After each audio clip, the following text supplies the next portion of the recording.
ওমর রাদিয়াল্লাহু তাআলা আনহু এমন একজন সাহাবী ছিলেন যেই পথ দিয়ে তিনি হাঁটতেন সেই পথ দিয়ে শয়তান হাঁটতে ভয় পেত। ইয়া ইবাদিয়াল্লাযীনা আমানু ইন্না আসসালামু আলাইকুম ওয়া রাহমাতুল্লাহি ওয়া বারাকাতুহু। আলহামদুলিল্লাহি ওয়াহদা, আসসালাতু ওয়াসসালামু আলা মান লা নাবিয়্যা বা'দা, আম্মা বা'দ।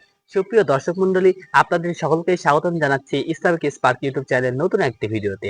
আজকের ভিডিওতে আমরা যে চার হাদিসটা নিয়ে আলোচনা করব সেটা হচ্ছে হযরত ওমর রাদিয়াল্লাহু তাআলা আনহু যখন ইসলাম গ্রহণ করলেন ঠিক সেদিন থেকে কাবা ঘরে আযান দেওয়া শুরু হয়। দেখেন এই কথা কি আসলেই সত্য, এই কথার কতটুকু ভিত্তি রয়েছে এটা জানতে আমাদের পুরো ভিডিওটা দেখুন। ভিডিও দেখার পূর্বেই অবশ্যই লাইক করে নেবেন এবং চ্যানেলটা সাবস্ক্রাইব করে নেবেন। দেখেন রাসূল সাল্লাল্লাহু আলাইহি ওয়াসাল্লামের কাছে এসে যখন ওমর রাদিয়াল্লাহু তাআলা আনহু ইসলাম গ্রহণ করলেন তখন সেটা ছিল হিজরতের 5 বছর পূর্বে। হযরত ওমর রাদিয়াল্লাহু তাআলা আনহু রাসূল সাল্লাল্লাহু আলাইহি ওয়াসাল্লামের কাছে বায়াত গ্রহণ করলেন, ইসলাম গ্রহণ করলেন।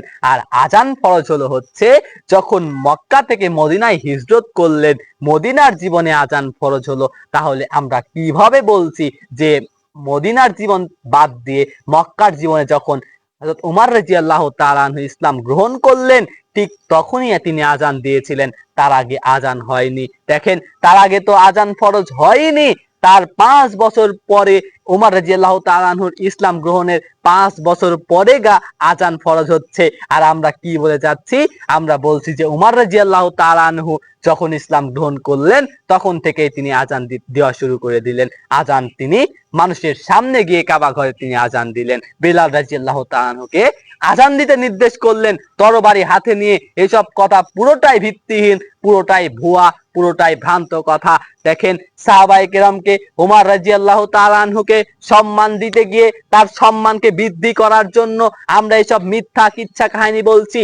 দেখেন মিথ্যা কথা দিয়ে কারো সম্মানকে বৃদ্ধি করা যায় না। মিথ্যা কথার মাধ্যমে তার যতই সম্মান থাক সেই সম্মানকে নিচে নামাতে নামাতে শূন্য করে ফেলা হয়। মিথ্যা কথার মাধ্যমে আমরা সাহাবায়ে কেরামকে আশারায়ে মুবাশশির একজন সাহাবী ওমর রাদিয়াল্লাহু তাআলা আনহু তাকে নিয়ে আমরা মিথ্যা কথা বলে তার সম্মানকে বৃদ্ধি করার চেষ্টা করছি, কিন্তু না, আমরা সম্মানকে যেমন বৃদ্ধি করতে পারছি না, আমরা সম্মানকে আরো নিচে নামাতে পারছি, আরো নিচে নামাচ্ছি।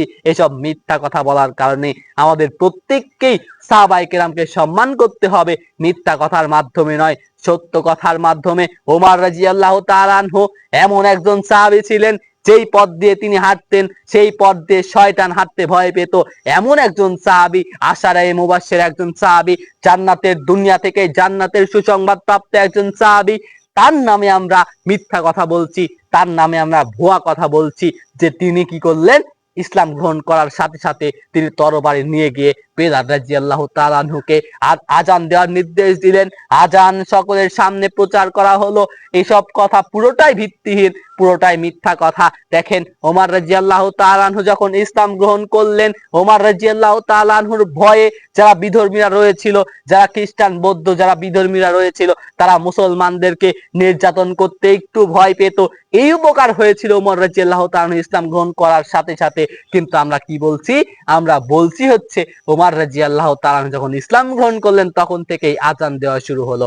আসলে এর কোনো ভিত্তি নেই, এসব পুরোটাই ভিত্তিহীন বানোয়াট মিথ্যা কথা। আমাদের প্রত্যেককেই এসব বানোয়াট ভুলভাল মিথ্যা কথা থেকে দূরে থাকতে হবে। আল্লাহ তাআলা যেন আমাদেরকে তার তৌফিক দান করেন। সকলে বলি আল্লাহুম্মা আমিন।